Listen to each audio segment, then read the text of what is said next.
നമസ്കാരം. റാഫ്റ്റ് ഫുട്ബോളിലേക്ക് അവർക്കും എൻ്റെ അമ്മ വല്ലാത്തൊരു റിവൽറി ആയിട്ട് മാറിയിട്ടുണ്ട് അൽ നസർ അൽ അഹ്ലി.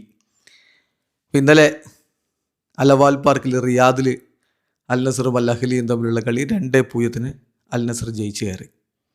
പക്ഷേ കളിക്കിടയിലും കളിക്ക് ശേഷവും ഒക്കെ ആയിട്ട് വലിയ രൂപത്തിലുള്ള ഊരസലുകളും മറ്റുമൊക്കെ ഉണ്ടായി. മെറി ഡെമിറാലൊക്കെ ആ AFC ചാമ്പ്യൻസ് ലീഗ് ജയിച്ചതിൻ്റെ മെഡലും കൊണ്ടുവന്നിട്ട് അവിടെ അങ്ങനെ ഷോ കാണിക്കുകയാണ്. ഇങ്ങനെ അതിന് ചുംബിക്കുന്നു, എടുത്ത് കാണിക്കുന്നു. AFC ചാമ്പ്യൻസ് ലീഗും സൗദി പ്രോ ലീഗിൽ ഈ കളി തമ്മിൽ എന്ത് ബന്ധം എന്നുള്ളത് വേറെ ചോദ്യമാണ്. പിന്നെ Cristiano Ronaldo post match presentation നിൽക്കുമ്പോൾ, പ്ലെയർ ഓഫ് ദി മാച്ച് അദ്ദേഹമാണല്ലോ, അത് നിൽക്കുമ്പോൾ അൽ അഹ്ലി ആരാധകർ അവിടെ രണ്ട് AFC ചാമ്പ്യൻസ് ലീഗ് കിരീടങ്ങൾ, 2 ചാമ്പ്യൻസ് ലീഗ് കിരീടങ്ങൾ ഞങ്ങൾക്കുണ്ട് എന്ന് പറയുകയാണ്. ക്രിസ്ത്യാനോ വിട്ടുകൊടുക്കുമോ? ക്രിസ്ത്യാനോ ആരാ പോവാൻ? അദ്ദേഹം തിരിച്ചു പറയുന്നു ചിരിച്ചുകൊണ്ട്, എനിക്ക് 5 എണ്ണം ഉണ്ടടാ, 5 ചാമ്പ്യൻസ് ലീഗ് കിരീടങ്ങൾ എനിക്കുണ്ട് എന്ന് ക്രിസ്ത്യാനോ തിരിച്ചു പറയുന്ന സ്ഥിതിവിശേഷം. ഏതായാലും അതിനുശേഷം സോഷ്യൽ മീഡിയയിലും വീണ്ടും മെറി ഡെമിറാൽ പോസ്റ്റ് ഇട്ടിരിക്കുകയാണ്.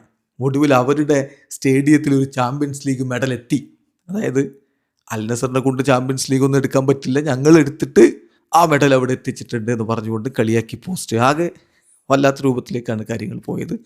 കളിക്കിടയിൽ ഇവാൻ ടോണിയുമായിട്ട് പ്രശ്നം. അതിനുശേഷം മെറി ഡെമിറാൽ ഹോർഗെ ഹീസസുമായിട്ട് വരെ പ്രശ്നമുണ്ടാക്കുന്നു. വല്ലാത്തൊരു വീറും വാശിയും ഒക്കെയാണ് അൽ അഹ്ലി കളിക്കളത്തിൽ കാണിച്ചത്.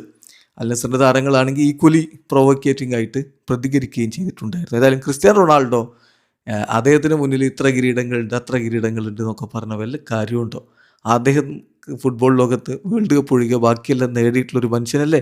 അദ്ദേഹത്തോട് പോയിട്ട് ഞങ്ങൾക്ക് 2 AFC ചാമ്പ്യൻസ് ലീഗ് കിരീടങ്ങളുണ്ടെന്ന് പറയാൻ നിന്നാൽ അദ്ദേഹം തിരിച്ചത് പറയും, എനിക്ക് 5 UCL കിരീടങ്ങളുണ്ടടാ. യെസ്, ക്രിസ്ത്യാനോ അത് കൂടാതെ ഒരു ഗോൾ അടിച്ചു ഇന്നലെ. അതോടുകൂടി 970 ഗോളിലേക്ക്, 1000 ഗോളുകളിലേക്ക് അദ്ദേഹം അടുത്തുകൊണ്ടിരിക്കുകയാണ്. ഇവിടെ അവസാനിക്കുന്ന ഫുട്ബോൾ ലോകത്തെ കൂടുതൽ വിശേഷങ്ങളുമായി റാഫ്റ്റ് ടോക്സ്.